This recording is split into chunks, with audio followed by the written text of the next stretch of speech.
Welcome to the Getting Divorced podcast with Corey Shapiro. Quote, marriage is the triumph of imagination over intelligence. Second marriage is the triumph of hope over experience. That gem is attributed to Oscar Wilde. In divorce news, I saw this article in the New York Post about Cardi B. She reveals why she wanted a divorce from her husband. She apparently filed for divorce in September 2020. She tied the knot in 2017. And then just a few months later, in November of 2020, she dismisses it. She says, well, he changed his behavior. He does what I wanted him to do now. I wanted to send a message.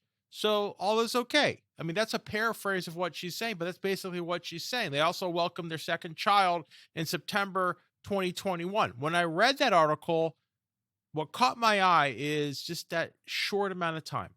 I'm not saying that people can't change their behavior in a few months. I'm just saying that is not usually the case. That's a high risk. What I'm thinking is when the pressure was on, her husband did what she wanted him to do, but when the pressure's off, he might fall back into old patterns. So to make sure those patterns have really changed and to work through it, I do hope that couple's going to therapy. Another article I saw which contrasted that was an article about Gabrielle Union. Apparently she was on a podcast recently, and she talks about her first marriage to Chris Howard. And she says that she felt she was basically entitled to cheat. You know, she made all the money. That's what she thought. You make the money, you get the spoils of riches. Now, what I liked about that is the date. She got divorced from her first marriage in 2006, and then she got remarried in 2014. I think she has 2 children now. I mean, she seems to be taking over the world. She's doing very, very well. So that's what I'd like to see, a journey. It takes time to change toxic patterns like she had back in the day.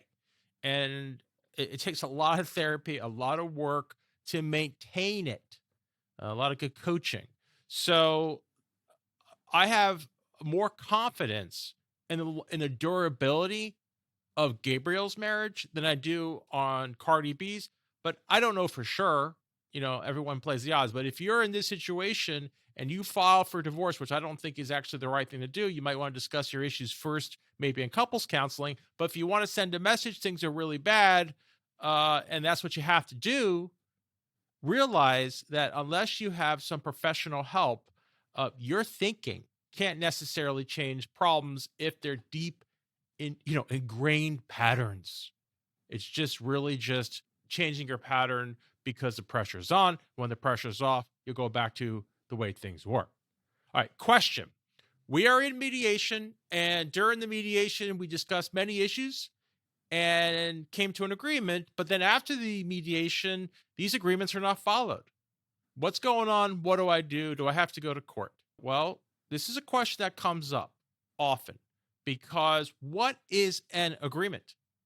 I think it depends on who you ask. If you ask a lawyer, it's something that's enforceable in court. I always tell people an agreement is only as good as the person you enter into it with, right? So even if you have something in writing, even if you have a top flight lawyer drafting it, if someone wants to get out of it and mess around, they will. They will.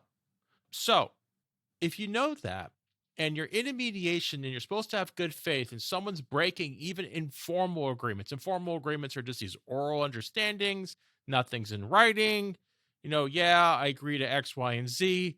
Nothing's confirmed. Next session comes about in the mediation and you didn't do it. That's bad faith unless there's a reason, unless there's a context, right? So how do you deal with this? Well, first, you want to have clarity on what it means to enter into an agreement. And that might be something to discuss. It could start with a conversation and what I talked about on this podcast before, a cutoff agreement. A cutoff agreement is so you don't have to go through the bother of actually commencing a divorce action, which might be a trigger for some people, stressful, have to hire necessarily lawyers. You don't.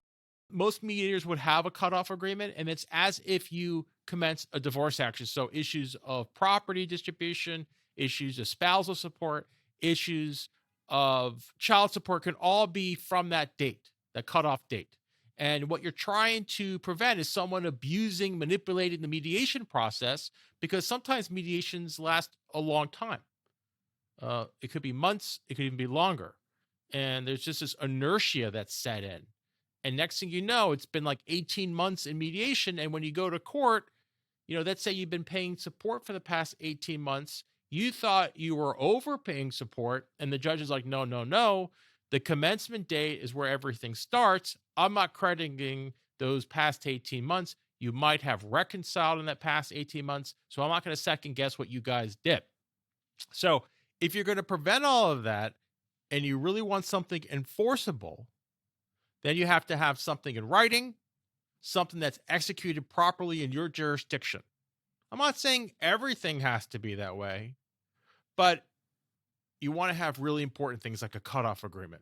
Now, if you have these informal agreements and they're not being followed, you might want to have the mediator confirm these agreements after, just as an email. Make sure there's clarity, super clarity.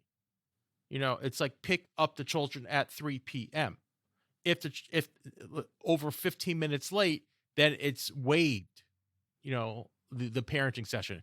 You have to think of contingencies, very clear, self-executing language. And that's what I would suggest if you're having some issues. But yeah, it's confusing because some people think, an agreement's a handshake. And I'm like, well, if it's good faith, if there's good faith, definitely a handshake could be an agreement.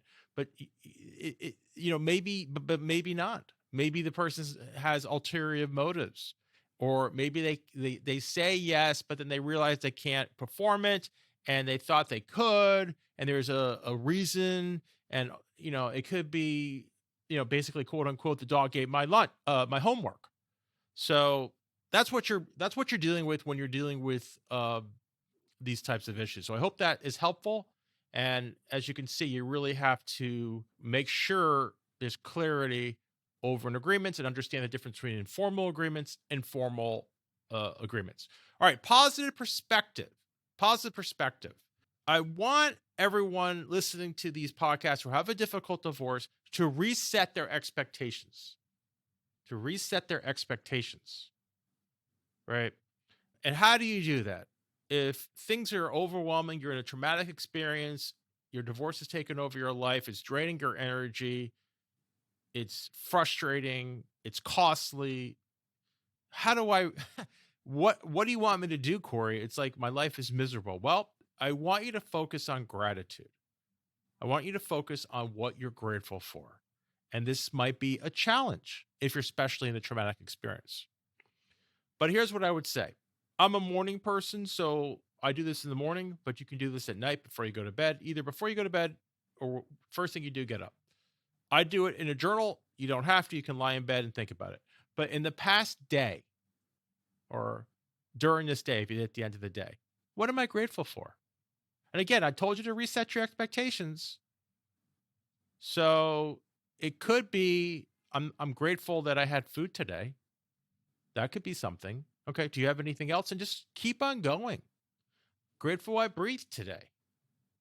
I'm grateful it didn't rain today. Grateful the weather wasn't so bad. I'm grateful I had warm clothes. I have a place to sleep. I have a bed to sleep in.